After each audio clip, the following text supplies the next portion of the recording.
It's the SNL Hall of Fame podcast with your host, Jamie Dew, Chief Librarian Thomas Senna, and featuring Matt Ardill. And now, curator of the hall, Jamie Dew. All right. Thank you so much, Doug Nance. It is great to be back with you all once again in the hallowed halls here at the SNL Hall of Fame. My name is JD, and it's my pleasure to welcome you inside. But before doing so, reminding you to please wipe your feet. We keep this place spick and span. The SNL Hall of Fame podcast is a weekly affair where each episode we take a deep dive into the career of a former cast member, host, musical guest, or writer, and we add them to the ballot for your consideration. Once the nominees have been announced, we turn to you, the listener, to vote for the most deserving and help determine who will be enshrined for perpetuity in the hall. That's right. This is a forever game. We do this forever. We are joined by a first-time guest today. It's going to be pretty thrilling to listen to Thomas in conversation with Nicole Brady, who is a morning news anchor out of Denver for the ABC affiliate. We're thrilled to have her here, and we're also thrilled to be joined by our friend Matt Ardill to talk about Anna Gasteier. Hey, Jamie, thanks. I am really excited. Love this performer. One of my favorite sketches is by her. Really? Probably can't guess which. I'm not even going to try. That's right. Sweaty balls. I mean, I should have guessed. Who doesn't love a good sweaty ball? Right. They're salty and very, very glistening. Good God, man. Okay, I will stop with that. But yeah, so Anna Gasteier, height 5'5", born May 4th, 1967. She was a political brat. She was born in Washington, D.C. To her mom, an artist, and her dad was a political lobbyist who later went on to become the mayor of New Mexico City, of Corrales. She grew up on Capitol Hill, and one of her friends growing up was Jimmy Carter's daughter, Amy. Yeah, for much of her childhood, she actually wore an eye patch, and she has said that she believes that influenced her to become a comedian because all of our growing up as a kid with a health thing, a lot of the times that's how we react to it. I know I did. That's why how I dealt with my epilepsy. Now she later attended Northwestern University as a music major and graduated from Northwestern University of Communications with a bachelor in speech, theater, and performance studies. While at Northwestern, she was part of Paul Warshauer's improv comedy Meow before going on to join the Groundlings. Before getting into acting, she worked as a temp, a switchboard operator, and a hostess, like many people having to toil away in those really crummy jobs before hitting their big break. She is a trained violinist and a singer who draws heavily from jazz influences. Yeah, she even has recorded a Christmas album called Sugar and Booze, because let's be honest, that is the core of Christmas. The joy of man and sugar and booze. So I'm going to retake that. She's a trained violinist and a singer, drawing heavily from jazz influences. In fact, she has even recorded a Christmas album called Sugar and Booze, because what says Christmas more than sugar and booze and, family strife? She has 86 acting roles, 3 producer roles, and 2 writing roles. She's a former groundling who performed in small roles in Seinfeld, Party of Five, Frasier, and many more roles as a working actor. Her first acting role was actually, talk about starting at the top. She was a patron of a soup restaurant on the show Seinfeld. After leaving SNL, she actually found success on Broadway and has had starring roles in Wicked and the Three Penny Opera, as well as a voice actor on shows including Bob's Burgers. She's also published a cookbook called Cooking with Anna Gasteier, Recipes and Delicious Dishes Celebrating the Season. That really sounds like something that would come in a sweaty ball sack. Now, she said her favorite spices are cinnamon and smoked paprika. And as a philanthropist, she has done work to support Broadway Cares, Equity Fights AIDS, and helped support Planned Parenthood.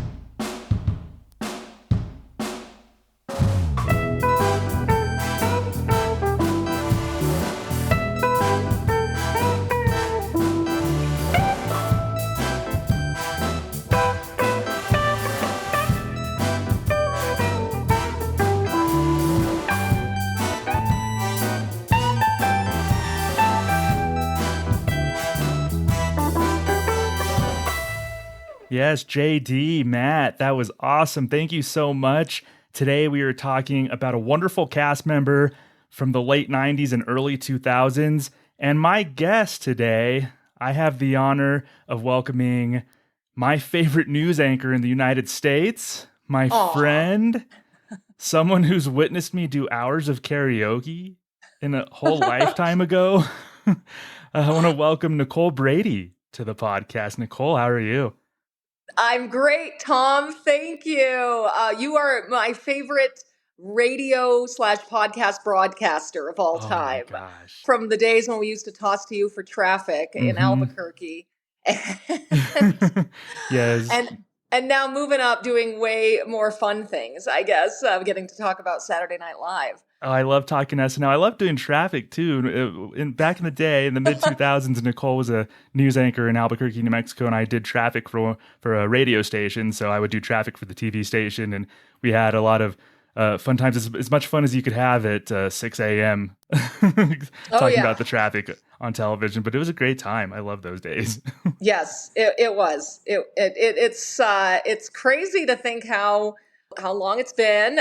Sometimes it seems like a different lifetime ago, like you said. And then we're both still involved in it, though. And I know you were always really into broadcasting and comedy, and so was I. And so I'm glad we're both still talking about this stuff. Yeah, this is wonderful. It's all coming together. You have to remind me, what was your go-to song when we would go do karaoke? Ooh, great question.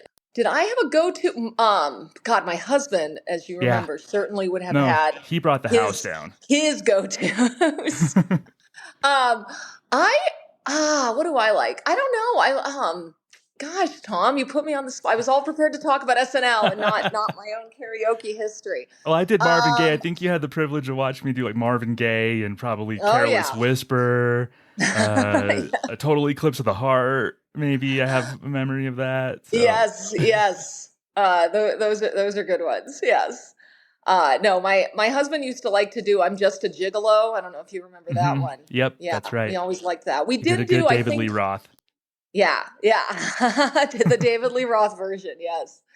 And we would do some duets. I think sometimes we used to like to do the Pogues' "Fairy Tale of New York." Yeah, deep cut for karaoke. I think people appreciated that.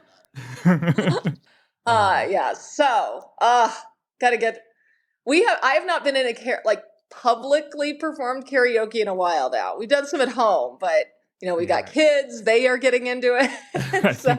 I think I'm retired as well. I don't want to. My wife hasn't seen that side of me, so I don't want to embarrass her too much out in public. Yes, it was before we were recording every moment of our lives all the time. So sometimes that's a good thing. Exactly. And so I know you're a big comedy fan. We talked a lot of comedy in the past, and I want to know what's your history with watching Saturday Night Live? I started watching Saturday Night Live in 1992 when I was about 12, and I know that because it was the election year. And so it was when Dana Carvey was doing George Bush and Ross Perot, and Phil Hartman was doing Bill Clinton. And they would have their debates on TV. And my parents were fans of SNL. And I guess that was the year they just felt I was old enough and would let me stay up to watch it. But I specifically remember it being that year because of the election. So sometime around that 92 season, I would have started watching it and just loved it. Never missed it ever since. As a child, at least through the 90s, I would never miss it. From there on, I remember that season would have been, like we said, Dana Carvey and Wayne's World and Mike Myers, and Phil Hartman was still on, and I think Adam Sandler and Chris Farley and David Spade and those guys were getting in there in those years. So those are kind of some of my favorite years. And then of course, I think at some point in the 90s, you could probably start watching all the old episodes on Comedy Central when that came out. So then I went back and watched, the old ones from the 80s and 70s, and have pretty much watched it ever since. But the 90s, I was so excited when you told me that I would get to talk about Anna Gasteier, because that was like the time that, such an impressionable time in life. And those were always my favorites. Yeah, people around, we're about the same age, and people around our general age range. Yeah, those were our cast, the Dana Carvey, Mike Myers, Phil Hartman. Comedy Central and VH1 used to show reruns. It was both of them. Yeah, so we were lucky enough to be able to go back and watch from the 70s and on those two networks. That was great. We have kind of similar experiences, like I said, as a lot of people in our general age range do. And I believe you've done a little sketch and improv. I seem to remember going to watch you in Albuquerque do a little bit. Yes, another thing that so I've retired from that, but yes, okay. We did. Brian, my husband, and I took improv classes in Albuquerque together, and then performed a little bit. Yeah, it was not the best, but I always appreciate it. I had fun watching some of those guys, some of the people we worked with were awesome and hilarious, and they still perform in Albuquerque at the Box Theater. So for your listeners there, they're amazing and awesome. And so we continue to go watch them a lot. But we have since sort of retired from that. But of course, I always really appreciated the difficulty of improv or sketch comedy and how difficult it is to make it funny. So I've always loved, whenever we've gone to New York, Chicago, LA, we go to the improv clubs, we go to the Ground League, Second City, where most of the SNL casts have come from. I mean, we love all that stuff. Yeah, as someone who's dipped your toe in that, try to put it in perspective. Like, what does it take to make sketches work at such a high level like Anna did and other SNL performers did? Like, what all goes into that from your perspective? That's a great question for from my limited perspective on that. I always love it when I watch an SNL sketch that I can feel was something that someone just sort of improvised or came up with, and then they just ran with it. And sometimes I feel like the best sketches are the ones that are kind of goofy. They don't really seem grounded in anything topical or like an idea that someone wrote down on paper, but rather more of just sort of someone just getting up there and acting, and maybe it started as a sketch they were trying, but it ran with something and went some other direction. And I feel like, I'm sure that has to happen all the time, I'm sure. So the writers are obviously extremely important to the show. But I also think that sometimes just those characters and those actors can probably just take some of those sketches and in different directions. And so both are really important. I mean, I think writing good comedy is way more difficult than I would even know, because that timing, it's just so hard to nail. And I mean, I think we all know there are some really awful SNL sketches in the history of the show that just absolutely. do not That's the work. Fun of being an SNL fan, though. I think a lot of times is seeing the bad ones, because there's plenty. Exactly. It's hard. Yeah. But then there are brilliant ones that stay with us forever. So I don't know if you're like me. Like, I always like the ones at the end of the show, like the 10-1 sketches. Just the oddball, let's try this out and see if it sticks. Those are always like a lot of my go-to SNL sketches were the weirdo ones. Sometimes those were the best in the whole episode, because they were just like the end of the show, almost got cut probably. Sometimes those are the gems. Yeah, definitely. So our topic today is Anna Gasteier. She was on the show from 1996 to 2002. That was an era that immediately followed a time when the show was actually in genuine trouble. Season 20, the show was in trouble. They always use the headline like Saturday Night Dead, but this is a time when that was almost going to come true. I think the humor, Nicole, was a little more crass, maybe not as clever before Anna got there. Anna got there in season 22, so maybe a season before Anna got there, they were starting to whip themselves into shape a little bit. But it was honestly like very much a boys' club at SNL around that time. And she's often grouped with Sherry O'Terry and Molly Shannon for good reason. They were great. So, I mean, how cool was it from your perspective to be able to see like such talented women help to get the show back on good footing? Yeah, that's a great question, and something I thought about a lot preparing for this. I don't know that I would have appreciated it as much as a teenager watching it, but now looking back over even more time, I mean, wow. So by the time Anna Gasteier was on the show, it had already been on for over 20 years. It's been even longer now since she was a cast member on that, or just as long. And so when you look over all that history now, you can still really only point to, I mean, such a small group of women versus the group of men who would have gained fame and be household names from that show. And there are a lot more women now. But she was really, like you said, Anna Gasteier, Sherry O'Terry, Molly Shannon were kind of the first ones in the 90s. They had, really only a few before that I think I even looked through the history, and there was one season where I think Julia Sweeney was the only main player, right, and not a featured player, but one of the main cast members. She's the only woman. And there were always women in there, featured players, things like that. But just to kind of go from those, like you said, that boys club of maybe Adam Sandler, David Spade, Chris Farley, those guys who were kind of, taking the show in a different direction, like you said, to this newer era of really, really great actors and tight sketches and characters and more equal balance between the actors, more of an ensemble, I guess you'd say. That was pretty cool, and it's definitely noticeable now if you were to go back and look through those years again, how remarkable that change was from kind of the guys who wanted to be the funniest person, Adam Sandler, Chris Farley, David Spade. They were stand-ups. They were hilarious. I mean, I loved those years. Don't get me wrong. But then you get into the years where it's not the people, but it's the sketches that you remember. It's the delicious dish, the NPR sketch with Ana Gasteyer, or the cheerleaders, or Molly Shannon as Mary Catherine Gallagher. Yes. So you have those years that come in, and it's more about these sketches. And Will Ferrell, as brilliant and amazing and as he is, I think I've read other people say this too. I mean, it was all about the sketch partner there too, and he always made whoever he was with look amazing too. And so it was never really about him being this standout star from that era. Even though in hindsight he was absolutely one of the most brilliant stars to ever come from the show. But everyone looked good during those years.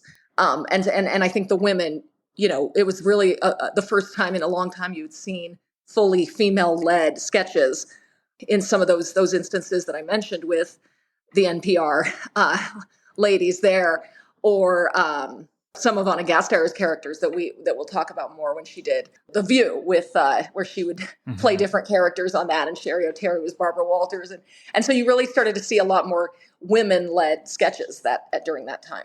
Yeah, that was such a pivotal point as far as that goes. We had Jan Hooks. She was probably the most memorable a few years before them, but even she, like that perspective, she wasn't always able to, or maybe allowed, I don't know, but she didn't always give the perspective quite like Anna and Sherry and Molly did. Jan Hooks served different roles in a lot of sketches. A good example, I think, of like that trio and that dynamic to me was there was a sketch from October of '98. The three of them played hosts on MSNBC. They were discussing the Hillary and Bill Clinton's marriage, and it went from like a semi-serious news program to a slumber party. Do you think Hillary Clinton is pretty?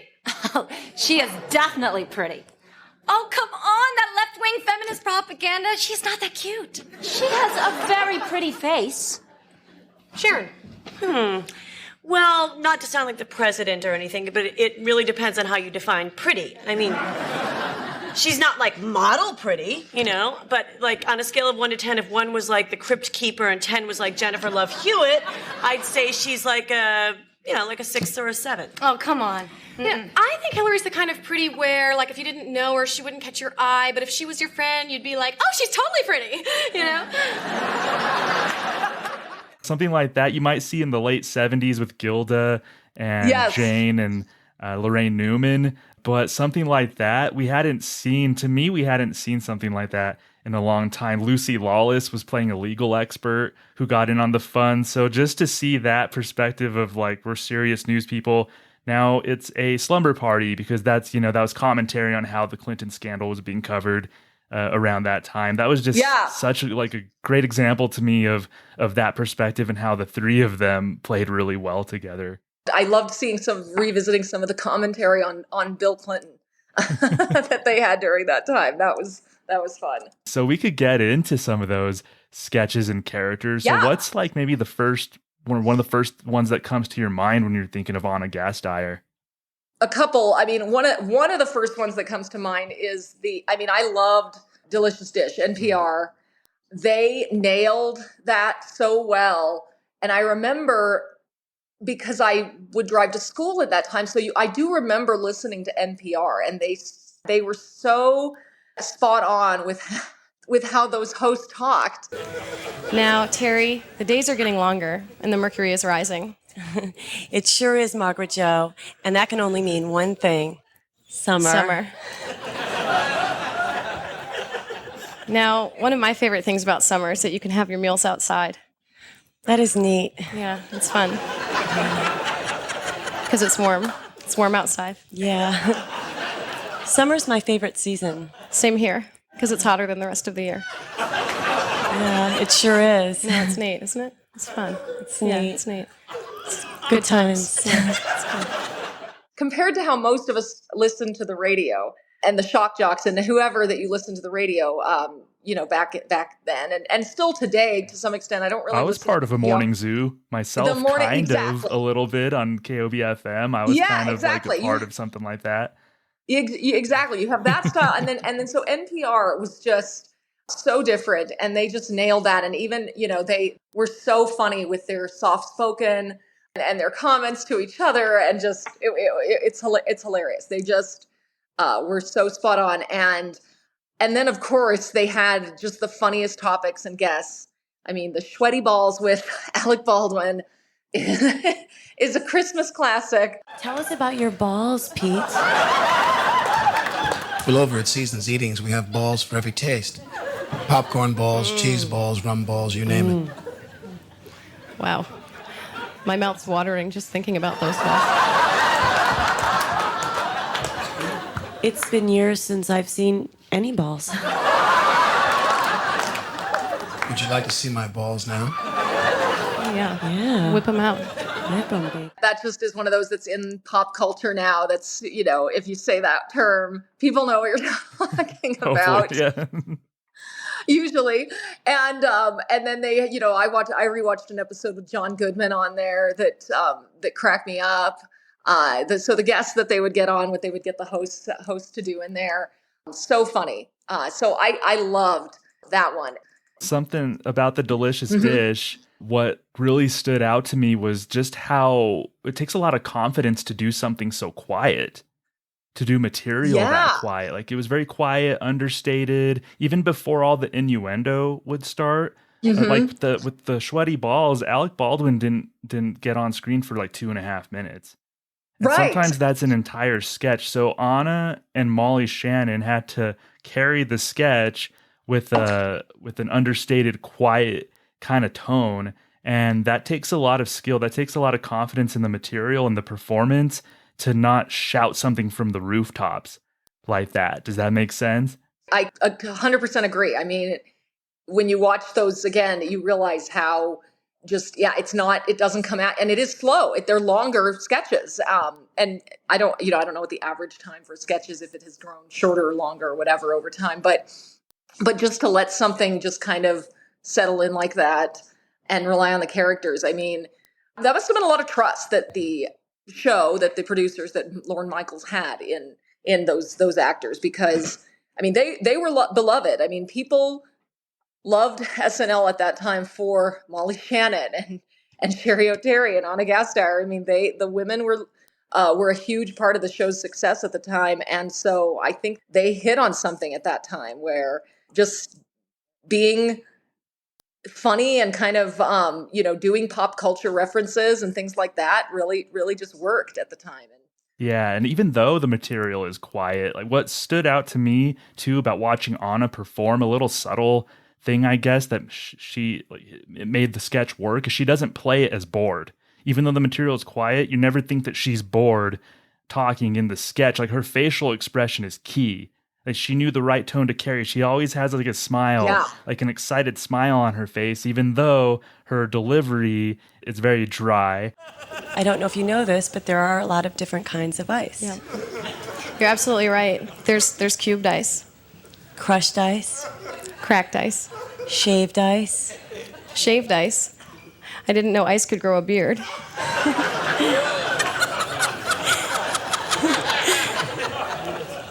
That's funny. Did you just think of that right now? No, I thought of it last night and wrote it down.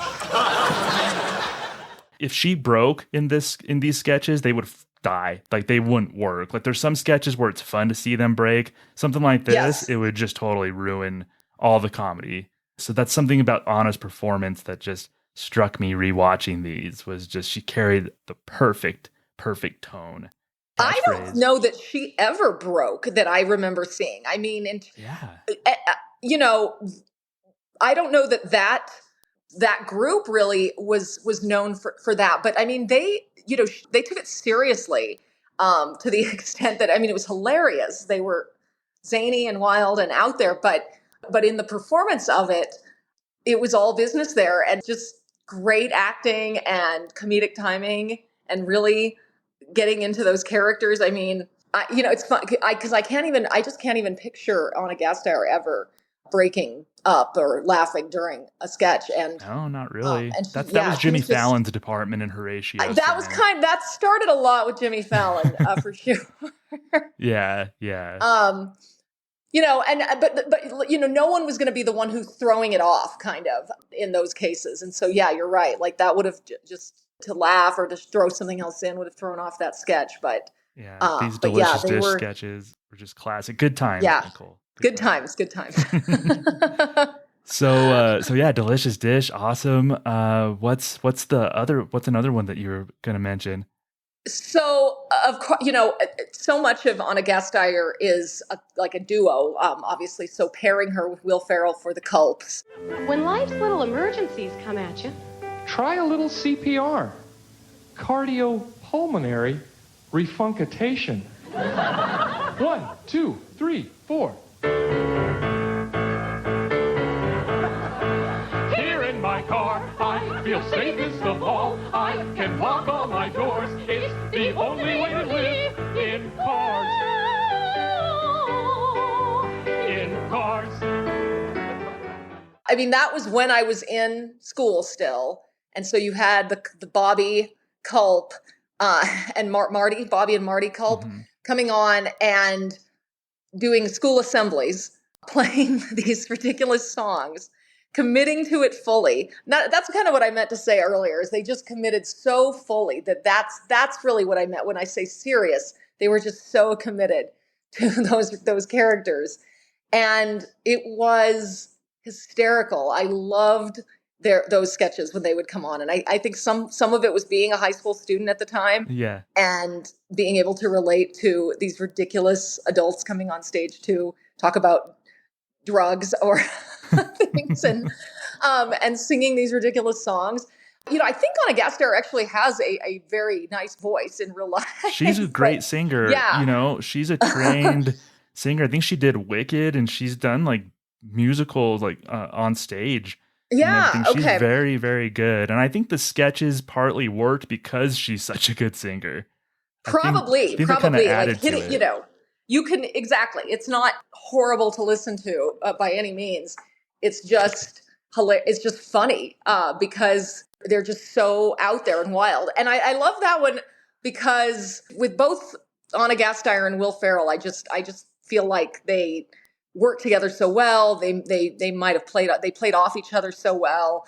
Again, I imagine there was probably some improv in a lot of the rehearsals for those. Yeah, I think so. The two of them and Paul Appel helped them write this. So I think the three of them did a lot of improv there at the office. And yeah, what a fun sketch. I used to perk up, like when these would come on, I just always wondered what songs they would sing during the medley. Like, yeah, what are we going to get? A lot of the times it was it was a hip hop song with suggestive lyrics, Baby Got Back, something like that, which I think was one of our karaoke songs, to be honest with you. So it kind of fits, but yeah, that sounds about right. Yeah, exactly. Those great 90s songs.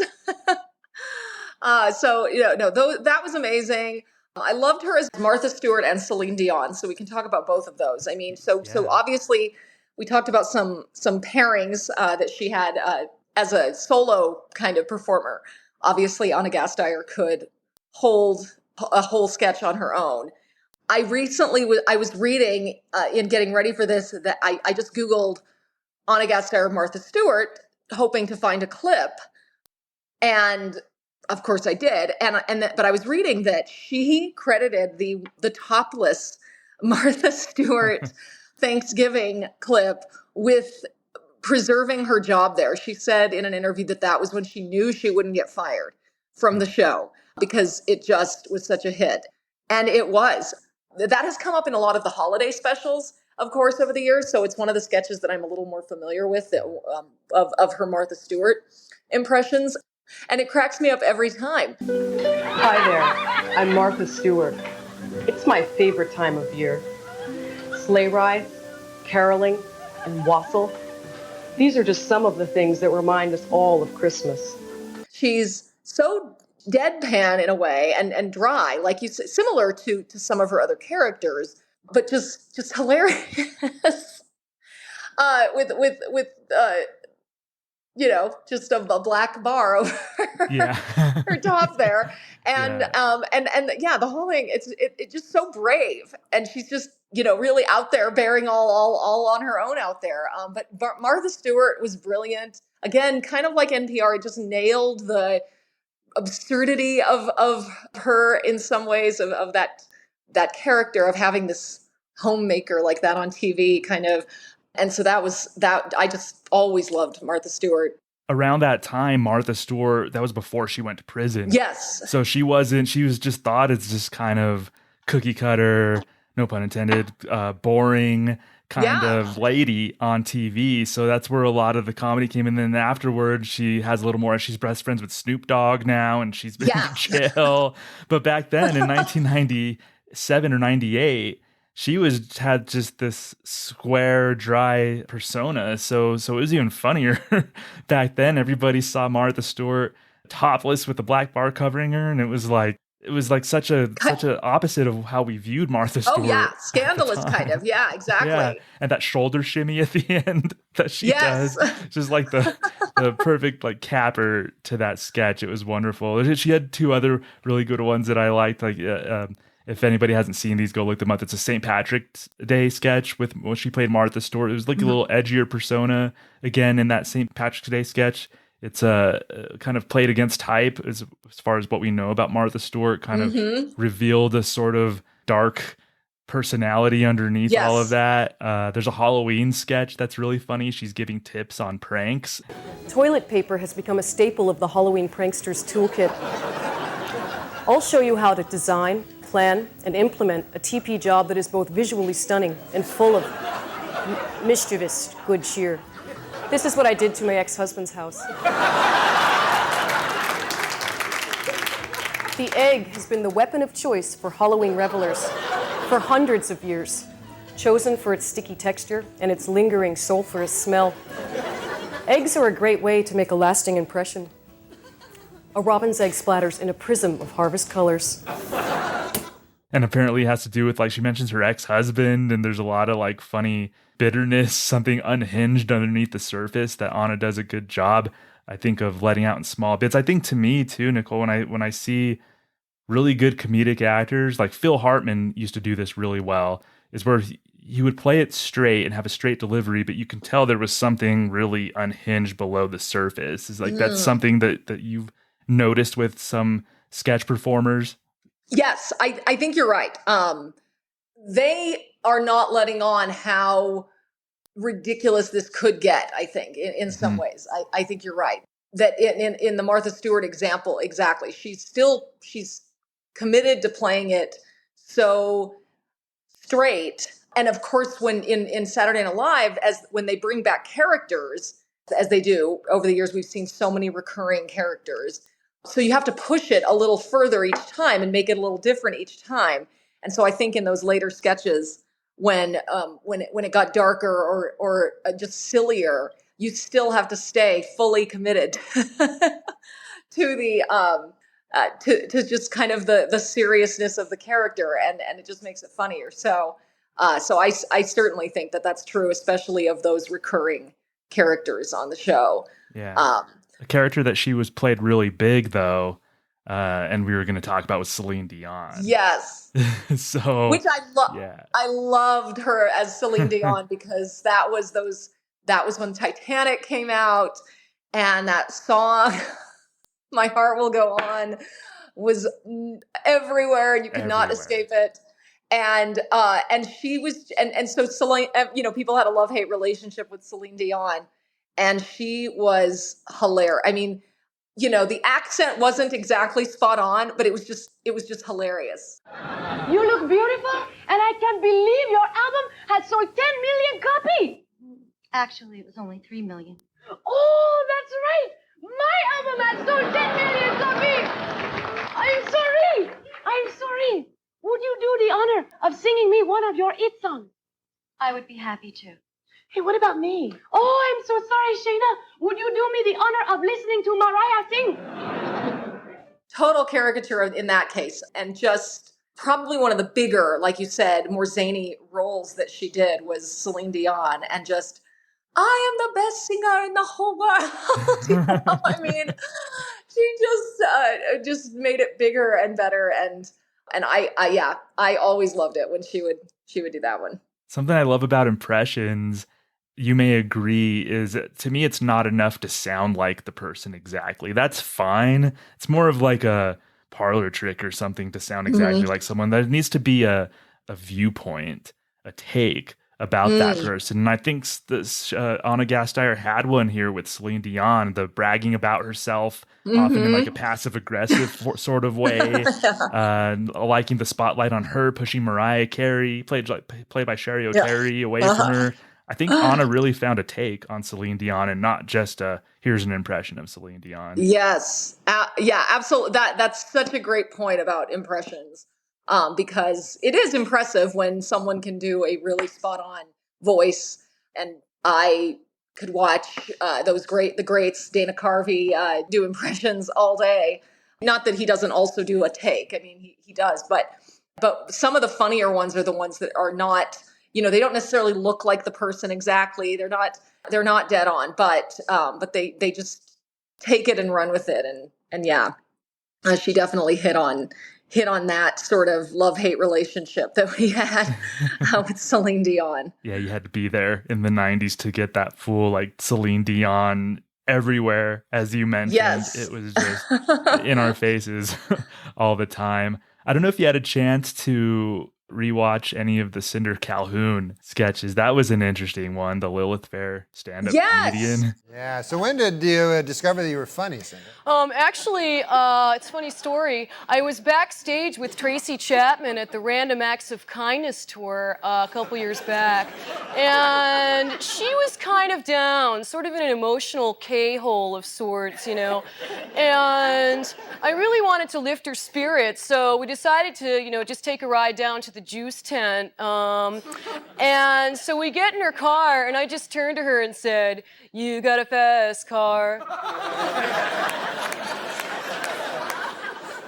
We We practically peed our pants. We were laughing so hard. That was not one that I knew her as well for. Mm-hmm.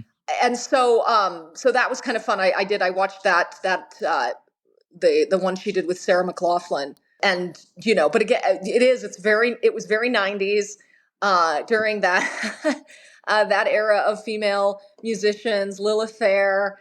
It takes you back to those years, definitely, with Lisa Loeb and the style of so many of those 90s singers, that was really fun to reminisce about. Yeah, her pronunciation of Latino and Latina, Yes. just the real kind of try hard sort of thing that we saw in the 90s. That Sarah McLachlan one, it's like a Thanksgiving song. It's like a semi-Thanksgiving classic on SNL, Basted in Blood. Yes. So set your tables, America, from Birmingham to Branson. But when you carve that turkey, you're a finger-licking Charlie Manson. Enjoy your pumpkin pie, your buttery Idaho spud, grandma's chestnut stuffing, and a turkey basted in blood, basted in blood, basted in blood, basted in blood. Enjoy your turkey, enjoy it now, basted in blood. Yeah, such a good take on that type of person. Yeah, that political stance that was popular, and exactly. It was very true to the time. Did you get a chance to watch the sketch that I sent you for a specific reason? It was the 9 News Morning Edition one. Yes, I did. All right, so this was one where it was in season 27. Anna Gasteier was in, and she plays a news anchor along with Will Ferrell. And some stuff goes wrong in the studio. So I'm curious, watching this sketch as a news anchor, how would you handle some of this stuff? So one of the things is first they start with no chairs. So they're just they're just super short behind the news desk. What would happen if you just showed up to work and there's no chair behind the desk? So I don't know. I don't know that we often show up with no chairs, but they're all over the place. Different people sit in them, so they're down really low or they're up really high. I mean, we definitely have that problem where you can't adjust it, and so we're there trying to bounce on the chair to get it to go down because it's been raised all the way up. Someone's doing a countdown for you. You have 5 seconds, and you're still trying to adjust. I'm just sitting there trying to get my chair down. Honestly, this is not a story that would entertain, I'm sure, most of your listeners, but we have had the biggest battle over chairs in the newsroom I'm currently in that I won't even get into it. It became a thing where we were on the mornings, we kept seeing these emails back and forth between some of the talent in the daytime and the chairs, complaining about the chairs, and the guy who's in charge of the chairs working to get better chairs. And we just laughed what is the problem? Just get us some chairs that work. It's becoming a currency or something. Yeah. Yeah, it really is ridiculous. Some of the things that are so true to a real newsroom whenever SNL has made fun of news, and I love when they make fun of news, of course. They are dead on with so much of it. I mean, so much is kind of a cliche that the anchors have egos and what's going on when you're not supposed to be on camera, when you think you're not on camera, but the camera pops up. And so in that when you sent me the 9 News morning show, it's just like that. It's like people who are trying to be really friendly because it's a morning show, as you were part of a morning show, you know how it is. Yeah. And you're trying to just kind of keep things happy, and then things are going wrong, like the tape goes wrong, and you have to think that's kind of some of the origins of Ron Burgundy with Will Ferrell. That's a good point. Wow, yeah. I didn't even think of that. That's probably a really good point. I mean, I've heard he based it on an actual old anchor in somewhere where he lived growing up, and I'm sure there were many inspirations, but you start to see in those old 90 news sketches that hint of Will Ferrell, that arrogance, and there was that wake up and smile where it basically turned into Lord of the Flies because the teleprompter went out. Exactly. The teleprompter, the tape guy's not there. They keep playing the wrong tape. Yeah. They show Will Ferrell like picking his nose in one spot. I mean, I've been caught on camera where you think it's supposed to go to the other guy and it comes to you. And I think I've never been caught picking my nose. Eating a sandwich? God. Anna Gasteier eats a sandwich when she's off camera. Have you ever eaten a sandwich, Nicole? So yes, I have been caught with food in my mouth.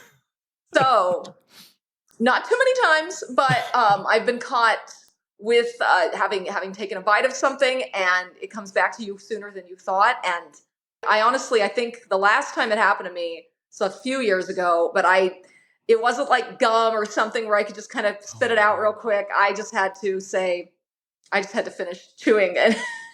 This is great. You're going to go viral one of these days. I know. I guess sometimes I wonder if they don't go, if no one's calling and complaining, does that mean no one's really watching? Because I'm sure no one really needed to see me finish chewing. And That's hilarious. But no, that all of that stuff really, really happens, and in the real world, you roll with it and you don't necessarily comment on it. I love, in that particular one you sent me, someone has written lines into Ana Gasteier's copy that she's reading that are just ridiculous. The world's oceans may hold the secret to curing breast cancer. Recent studies at Johns Hopkins University have shown that plankton holds a certain enzyme that makes booby cancer go bye-bye. So bye-bye booby cancer. I'm sorry. I'm sorry. Some very unprofessional writing once again. It just snuck right by me. I would never say booby cancer. We are indeed having a rough time here. It's like a child wrote the copy. Yes. And she says like, what? I wouldn't say, no, I don't know who wrote this. I wouldn't say that. And so they play up the egos. I mean, obviously I would like to think most of us real news anchors read our stuff beforehand and would catch anything like that. And some of those would never happen to us, but they love to play up that the anchors are just really people who are there reading a teleprompter and anything that comes up on it. There's also a stray dog in the studio. And the stray dog. What would you do if there was a stray dog that just walked into your shot? Well, there was. It's Steve Stucker in Albuquerque did have his dogs at the studio. Right. Did one of them ever go loose? Did you have any problems with those dogs in studio?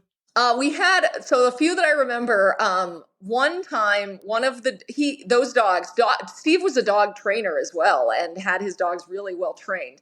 But one time, maybe it was a newer one, pooped in front of the news director's office, right in front of her office, like he knew. And she banned dogs for like the rest of the summer. She said we were going to have the dog days of summer or the no dog days of summer. And Steve's dogs, who are always there on Fridays, were banned. Of course, in the end, he won, and they came back, and people loved the dogs. Absolutely. But no, they would run. Yeah, they would. Mostly, they were good dogs, but they would sleep. They would just kind of lay down anywhere in the studio. So you'd be walking over to do another shot at another camera, and you're stepping over one of them.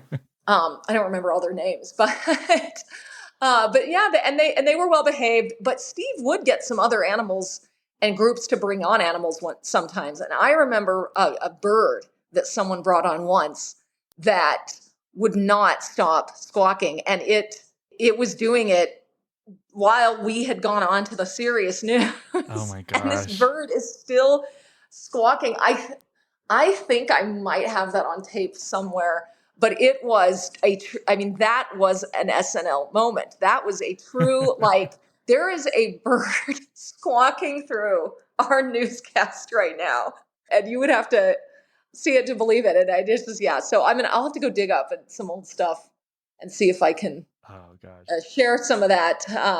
We've gotten old enough now where we can start to share our old stuff, and it's funny now, and it's not. Exactly. At the time, I remember I was still pretty young. I thought it was horrible. I just couldn't believe our serious newscast was being disrupted by this bird. But now I think I would just laugh. It's funny. I love news hijinks, and I think SNL captures it so well. Anna was really great in this sketch, how she handled all the disturbances in the studio. So again, season 27, that was episode 12. Everybody should go check that out. Were there any other performances or anything like that we kind of glossed over? And Nicole, as far as Anna Gasteier goes?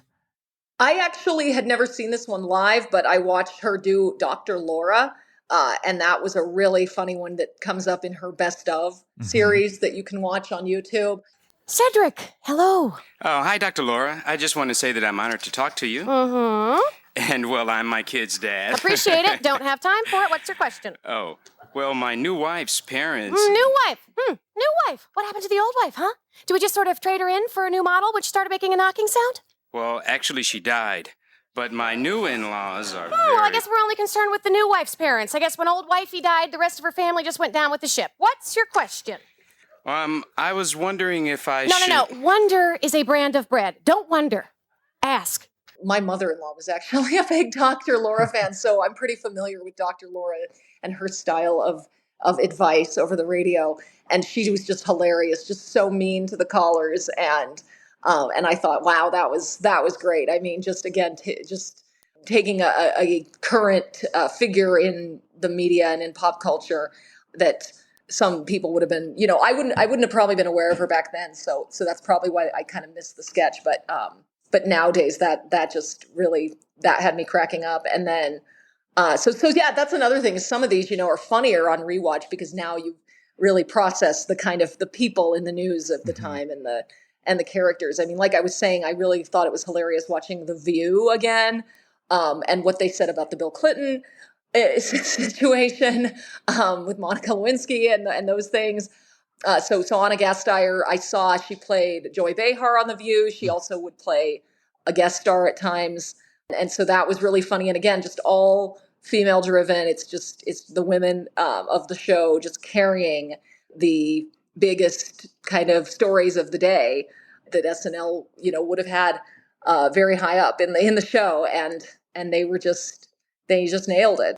Yeah, that was so good. If those events had happened, I think in maybe season 20, like towards the end of the Sandler and Farley years, I don't know that I would trust them to handle it so well and with such clever takes behind it. I think it would have been real heavy-handed if they even touched on it at all. And to me, I think I'm just so thankful that we have people like Ana Gasteyer who were on the cast to take on some of this material and some of these people in the news and in pop culture, like she did and like the rest of the cast did. I think it's for the better. I mean, that transition from the mid 90s to like Ana Gasteyer, Will Ferrell and them, I think it was a transition that was so much for the better. Like basically she was part of a cast that saved the show essentially. Mm-hmm.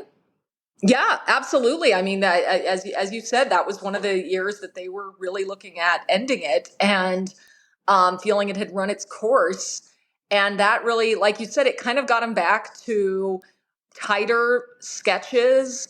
You had said it had become a boys' club. It had become kind of, a little raunchier maybe, whereas the Ana Gasteyer era of SNL got it back to what I would say was, I mean, in some ways cleaner. There was still a lot of great like innuendo and, we talked about Martha Stewart topless. Like there were great moments like that pushed the envelope, but in a way that I think was just smarter. It was more intelligent and higher level.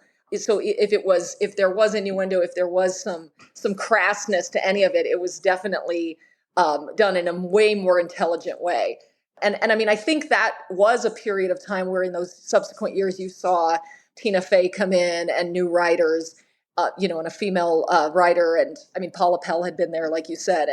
And so you did have a lot of great females behind the camera as well, that were starting to craft some of this stuff. But, maybe it was those women who really had an influence on how the show's direction started to change. And I think those actors that they had at that time were a lot of them were from the Groundlings. Yeah. Which I think Anna's a groundling. Yeah. Anna was a groundling, and Sherry O'Terry, Will Ferrell, I think Chris Kattan. Some of them were from that style where I know it was very characters really important. So they had great characters they could do. Sketch writing was really important. Crafting these really good sketches. And so the show just kind of got tighter again, to the point where you have these characters that are breaking out and people are, dressing up as the cheerleaders for Halloween or doing SNL became sort of that cultural touchstone again, that it has been at times in its history, but not all times. And that was definitely a time. I mean, my late years of high school was a time when everyone I knew some of those sketches from SNL. They knew the cheerleaders, they knew the delicious dish, they knew the NPR characters, they knew Molly Shannon as Mary Catherine Gallagher. I mean, everyone knew what was going on SNL. And an interesting tidbit too that I found was that when Colin Quinn was leaving Weekend Update, Anna Gasteier and Chris Parnell actually auditioned to be the new co-anchors on Weekend Update. Tina and Jimmy ultimately got the jobs, but Anna and Chris Parnell actually auditioned. So we almost lived in a world in which Anna Gasteier was a Weekend Update anchor. I think that would have been pretty natural fit. Could you see Anna doing that? Yes, I think her and Chris Parnell both, I think together would have been a great team on that. He's kind of similar in that he committed, a lot of dry characters, a lot of straight-faced in some ways, but kind of zany underneath. And the newscaster worked really well for that because they had to be serious facing a little bit, but with just this ridiculousness to it all. I think that would have been awesome. It's too bad we can't have an alternate world where we saw what that would have looked like, but they should release the tapes. SNL, release the audition tapes. We need to see them. I would love to see that. Yes, yeah, that would have been awesome. But Anna Gasteier, I was, it's unfortunate. I've not seen her subsequent work as much. I know, of course, she was in Mean Girls, the movie, and was funny in that. She did a lot of she really did a lot of just mom roles, the wife in scenes. I mean, SNL has always had the people they had to turn to be the straight man or the mom, the dad, those characters. And so if you could stand out in those, I felt like that showed some real talent, and she always did. She always, she has a unique look to some extent. I was looking at how old she was when she was on the show, and I think she wouldn't have even been 30 yet when she started, and so early 30s for those years. And I'm thinking, wow, I mean, she could play this range. I think she always seemed maybe a little older than she was, and just could play those roles so well. There actually another sketch I really enjoyed rewatching that I remembered was this. It's called The Dysfunctional Family. Was it Sarah Michelle Gellar who was Sarah Michelle Gellar? Okay, yeah. And Will Ferrell just gets just so angry. Will you stop interrupting? And they're eating really loud with their forks. She's the perfect mom in that too. And she is. Did you pick up my dry cleaning? It's not ready until Thursday. I thought you said it'd be ready today. No, it's going to be ready Thursday. Well, I have that meeting tomorrow. Well, I'm sorry. I wish you weren't a liar. I didn't lie, Ted. I just wish you weren't a liar. I wish you wouldn't call me a liar. Don't raise your voice at me. I am not raising my voice. You do not talk to me like that. You don't talk to me like that.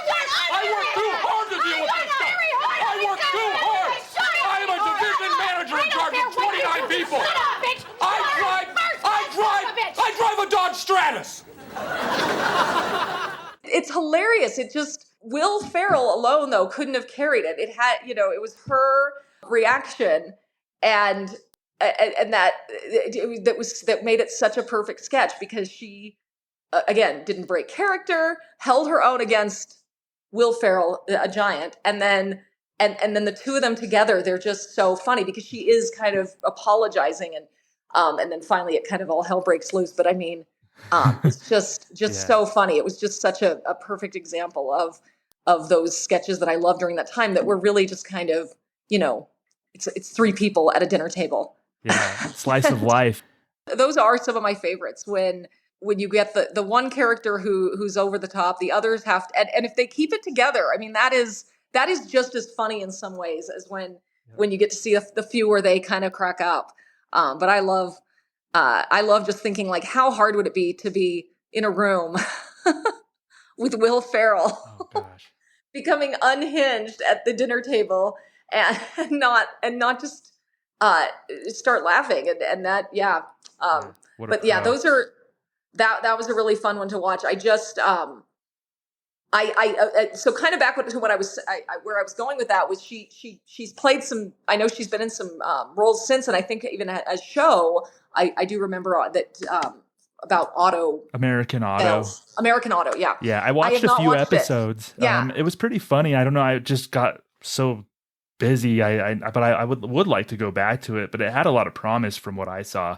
Okay, I'll have to check that out because I've every time that I've seen her in an interview since any SNL reunions, things like that, she's awesome. I think she is so funny and I noticed as I was rewatching Seinfeld recently, as I told you, I was watching the old 90s.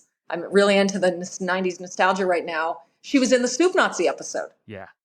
I had forgotten that too. I recently, hey, that's Anna Gasteier, yeah. Yeah, I recently rewatched the Soup Nazi episode for another project that I'm working on. But like, yeah, I was like the Leonardo DiCaprio meme from Once Upon a Time in Hollywood, pointing at the TV like Anna Gasteier. There she is. Yeah, that was a fun little treat. It is. She's so just kind of probably the career beginnings, getting a little guest spot on that, getting kicked out of the restaurant by the Soup Nazi, and and so that it's I think she's had some success since the show, and I'm glad for it, and I would love to see her more. I would love to see her and Sherry O'Terry and Molly Shannon reunited somehow. Right? Yes. Yeah, that would be so much fun. We see Molly Shannon here and there. Sherry O'Terry's been off the radar quite a bit over the years, but that would be so much fun to see them back. Anna came back for the Betty White episode to do Delicious Dish. I thought that was great. Yes, I do. I know, and I've loved it when they brought back the old sketches like that in recent years. That's fun. That's all. Honestly, that's still one of my favorite things now. Watching SNL is when they bring back someone older. I'm really glad people from all eras still come back on the show and that they'll reprise their old characters that we all remember when they do come back on. Yeah, I love that too. So now's the point in the show where you kind of summarize as the guest, just a little summary, convincing voters as to why they should consider voting for Anna Gasteier for the SNL Hall of Fame. I think a lot of it has to do with what we talked about with being a groundbreaking female cast member coming onto the show after a decade or more of male-dominated stars on the show and sketches that usually were centered around maybe the male lead character, where the women were often supporting players. And so for that reason alone, I mean, just being part of just really, when you look at the main cast list from that era, it was those three that we've talked about, Anna Gasteyer, Sherry O'Terry, and Molly Shannon, who were the three female main players on the show before they started really increasing some of those numbers later on. But it's just wild to think. I mean, it was just three of them that were in that main cast. And so I feel like she was part of an era that redefined SNL again, that brought back character-driven comedy that relied on the actors on the show to really come up with these memorable characters that appeared time and time again, that you could reliably create a new Delicious Dish sketch or a Martha Stewart sketch. And you always, in a season and multiple times a year, you could have a great, memorable sketch featuring one of Anna Gasteier's characters. She did it all. I mean, she could play the straight woman to Will Ferrell's zany male character, but she always stood her own ground against that and never disappeared in any sketch that I remember. I mean, she just with her unique voice, her unique look, and style. I feel like she always stood out in a sketch. I do think, now as I look back on the history of women on SNL, not all of them would make the Hall of Fame. There are a lot of them, and really, because there haven't been, as many women on the show as there have been men, a lot of them I feel like I'd say, oh, all these women were great, because there are fewer numbers of them. I tend to remember most of them pretty well, but not all of them would make the Hall of Fame. I think in recent years, you certainly saw the eras where Kate McKinnon and Adie Bryant and Cecily Strong took over again as like the reasons to watch the show. And you had Kristen Wiig, and you've had and Tina Fey and Amy Poehler. And so you had those times in history where a female was one of the main reasons you were going to watch SNL. And I really feel like Anna Gasteier was one of those reasons to watch. In the 90s, you had Anna Gasteier, Molly Shannon, and Sherry O'Terry. I feel like they deserve their spot in SNL history, and Anna Gasteier certainly deserves her spot in SNL's Hall of Fame for being a groundbreaking comedian.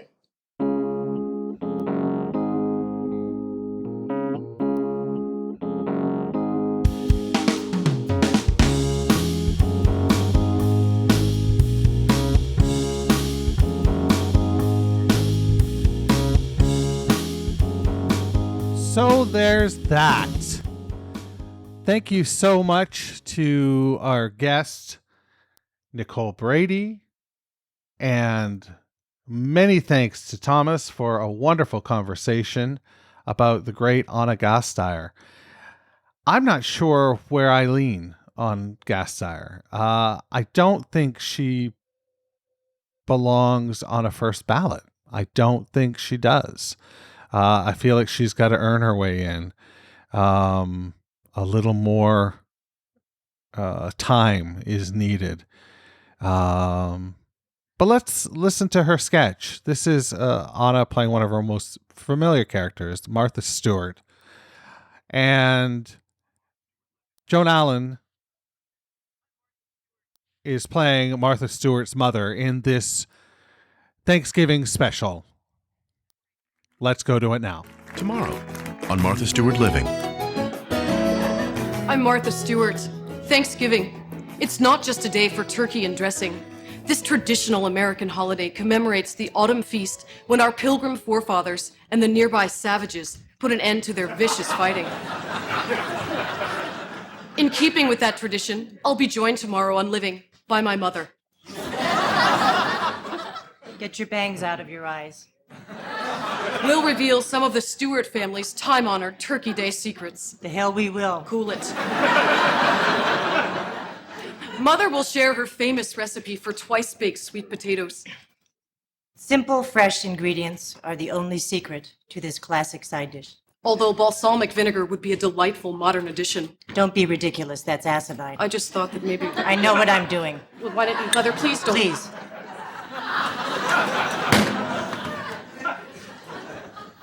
The table setting is a wonderful opportunity to marry family tradition with personal style. I've offset my grandmother's stoneware with miniature gourds and these luxurious Moroccan textiles. Your grandmother hated Moroccans. We'll also relate some of our favorite Thanksgiving memories. I'll never forget the year it snowed. It never snowed on Thanksgiving. Yes, it did. It's a childhood memory I really cherish. Well, it never happened. Are you calling me a liar? We will not do this here, Martha. Simmer down.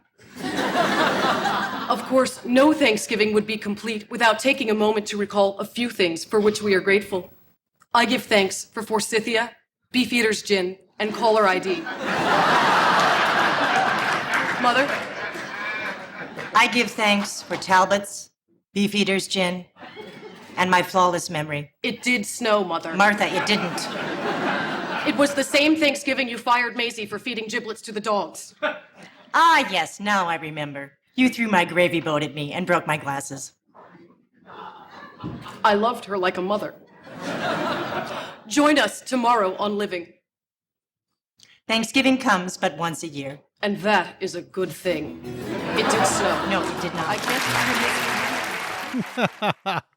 That was great. Definitely, again, one of her more famous characters, Martha Stewart, and you can see why. She just does a fantastic job with the role, and there's some great jokes in there too. So maybe that seals the deal for you. Doesn't quite seal the deal for me, but that's just me. You might be thinking something completely different. Maybe you're in Nicole's camp and you think she belongs in right away. This is your prerogative. This is a democracy at work. You get to cast your vote when voting opens. So do that.